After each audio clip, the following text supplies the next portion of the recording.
Democracy doesn't work. I know it's popular, I know millions, even billions of people believe in it, but it's not what a country needs.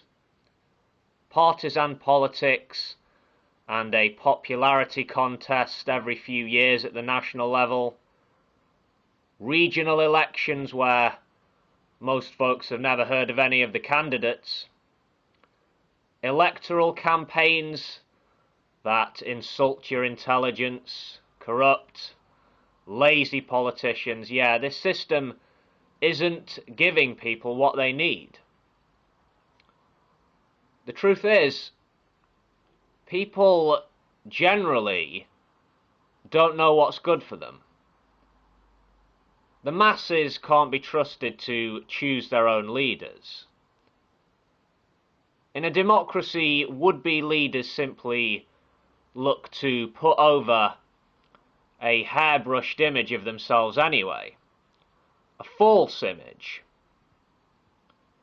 Truly honest, open people are unelectable, let's face it.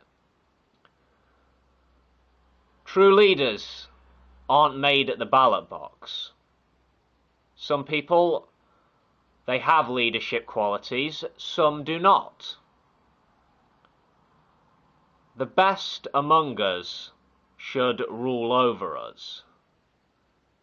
Power belongs to the strong. Power isn't something to be bestowed, it's something to be taken. The strong should rule, the weak should follow. That is the natural order of things. The mixing of the races has caused nothing but trouble. Multiracial societies are clearly not what nature intended. Put blacks, whites and Asians together in the same place, all living on top of each other. What do you get? You get fear, antagonism, violence, rape. It's all bad news. If you want societies to be more orderly, to function a damn sight better, what you need is racial separation. It's obvious. Europe for the Europeans, Africa for the Africans, Asia for the Asians. People are far happier when they're living among their own kind anyway. I hear some people talking today about race being a social construct, saying race isn't a biological reality. What kind of nonsense is this? Clearly, Europeans and Africans are very different. We don't just look different. We behave differently. We are different in so many ways. So many ways. The sooner nations and continents put racial separation into practice, the better. A whites-only Europe would be a tremendous gift to future generations. Every race should want to preserve its people, its heritage, its traditions. Say for God Almighty, I put nothing above the men and women in green uniform. The military needs to be the government's #1 priority. There isn't nearly enough respect these days for those who defend our land, defend our freedom with their very lives.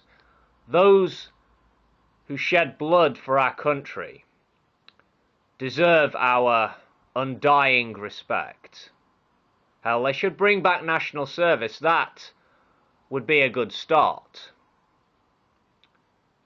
The great military victories this nation has achieved over the centuries, the epic battles, the heroic leaders, we need to embrace and celebrate our history.